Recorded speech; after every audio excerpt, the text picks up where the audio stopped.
Evening everybody, how's your Friday?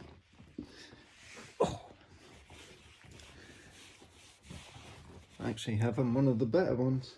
I kind of feel like Frankenstein with my little creation here. I've been having a blast with it today. And it's still in one piece. It hasn't broken. It's still together. Bloody unbelievable. If you saw the video earlier, I had fun the night before. I'm going to stop this and switch the camera around. These were the original cables, 16 strand, and I was cocking it and the right one went bang and bits of the riser flew around the room. I managed to find them and nothing was broken, and it was just the bolt that was only in the actual riser by about 3 threads. So I've kind of gone a bit overkill now, but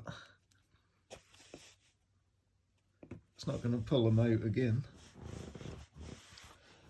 But anyway, I made a new pair and I did them 18 strand, popped them in, and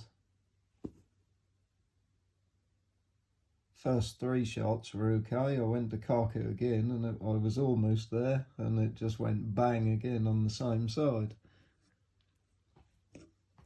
But it started breaking the cables after I made the brace.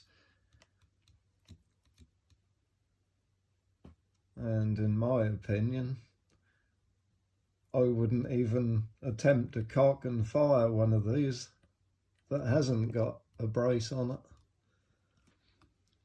because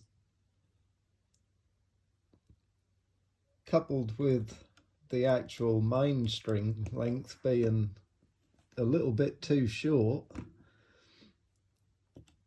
the amount of flex in that riser, when you put a slow motion camera over it and then shoot it and you see what's going on, it's mental really. When you see videos of these people saying, oh, that's a beast, 420 feet per second, oh yeah, I definitely recommend you buy one. I wouldn't. Unless you've got a lot of time and money and patience. If I was to get one of these brand new in a box, well, to me, I'd just be buying a box of parts to make something good out of.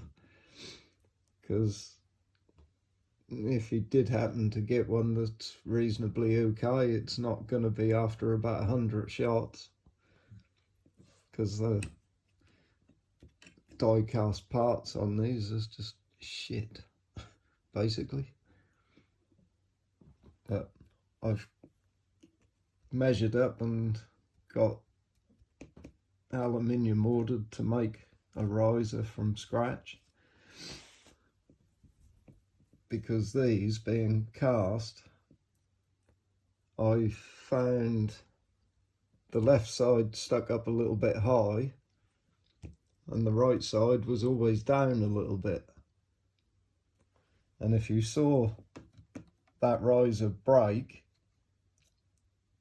when I inspected it, there was something really hard in that break, and a cobalt drill bit didn't even want to go through it, and there was a weak spot there, coupled with the imbalance of the heights. When you're cocking it and firing it, if you think of Newton's third law, cool, when you watch that in slow motion you can see it. there was so much reacting against each other, and it was so violent when you fired it, and it had such a loud crack. That was awful, really. But now I've done everything I've done to it with all the brass bushes and filing parts level and stopping the limbs rubbing on the riser and all that kind of rubbish. And the way that broke, it wouldn't go back together cleanly. So I had to glue it and set it on a flat surface so the limbs were level, and you could see that break weren't clean looking. It was like bent to one way.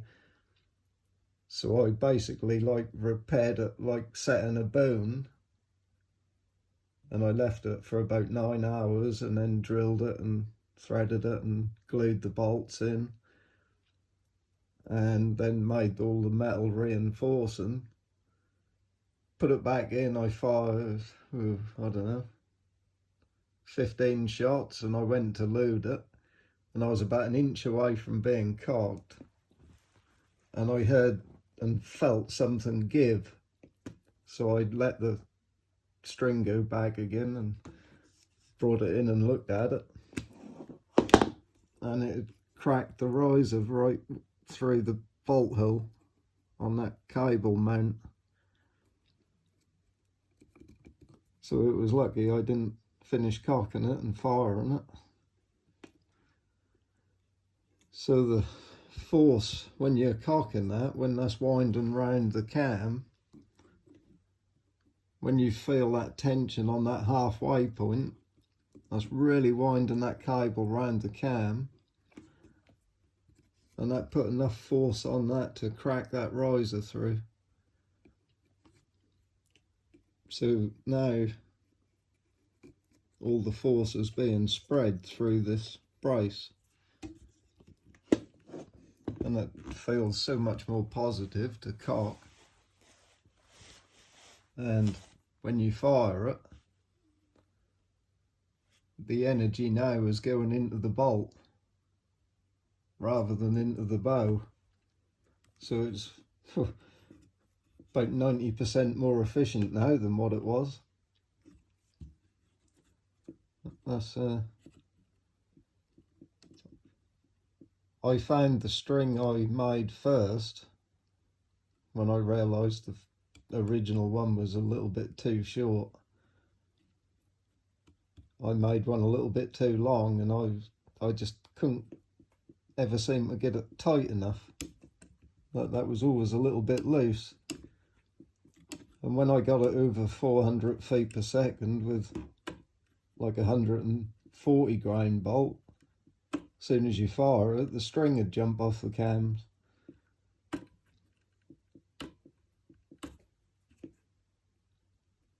But then since I made the brace, for some reason it started snapping the right hand cable. But I've cured that problem. I made a 20 strand with some thicker string, and I've fired this a lot today now, and that's, like I said, it's still in one piece. Quite enjoyable as well. But if you saw it, that is the bolt that got the rat.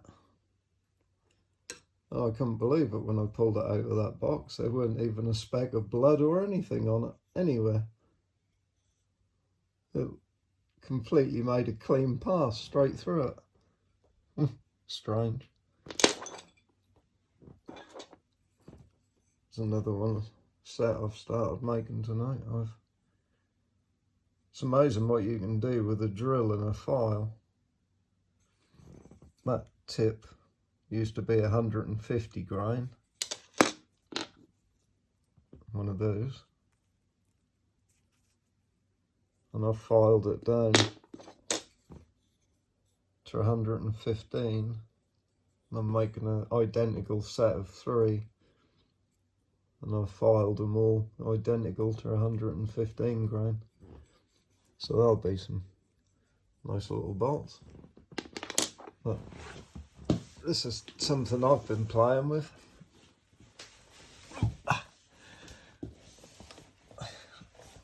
And this is gonna amaze. If you're wondering about your accuracy with your FMA, this is a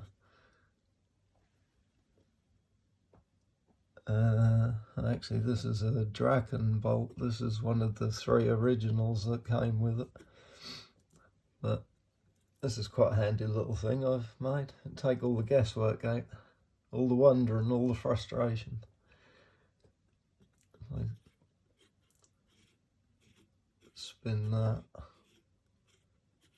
I bought 15, there was 3 originals that came with the Draken. They've got the Draken sprayed on them, and they were always more accurate than the 2 boxes of 6 that I bought. I refletched them straight away because they were rubbish. But yeah, that is not even moving. Dead on 0. Then if I put the FMA Supersonic one in, give that a little whirl. Oh dear. I never could hit the bullseye with this bolt. Look at that, 6.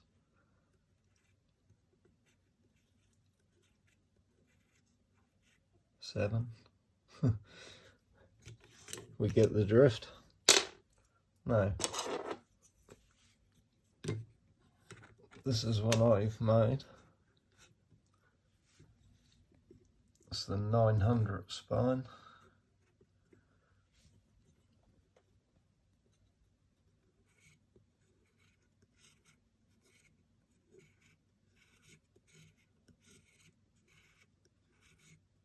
You can hear the needle is actually rubbing on it. It's not floating in midair.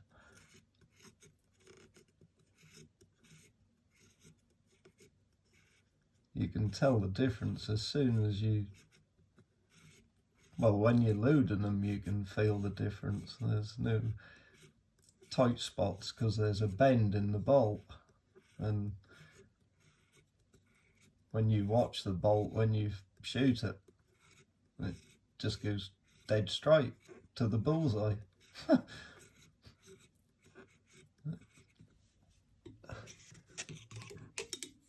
Yep. Very, very chuffed with them.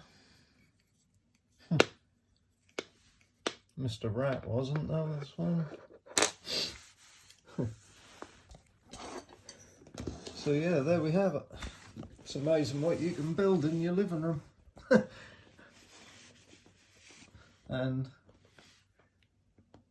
that is the absolute highest number that I saw. I wasn't recording it, but well, it did actually go 430.1, but that was with a 150 grain bolt and it really didn't like it. But I haven't tried whacking it up to those kind of speeds since I've sorted this. But I will do when I get my new riser made. We might be seeing 500 if the cams will take out. Yeah, so that'll be my next break, I reckon. I'll probably chew that bit off there.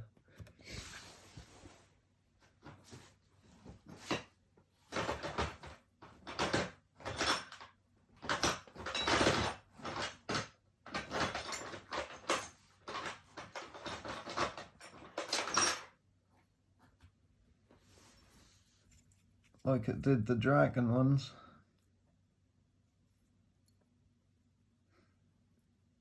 Christ, that went bang. Very nearly made me jump.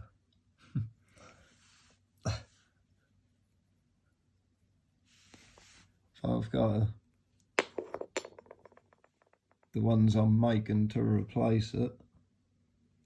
There's a very tight bend there, and I'm trying to eliminate these tight bends because they pull so tight on the cables and the mainstring.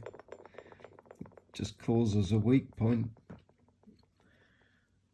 When you do start getting up to like 350, 360 with these, they do start breaking things quite quickly, and you're just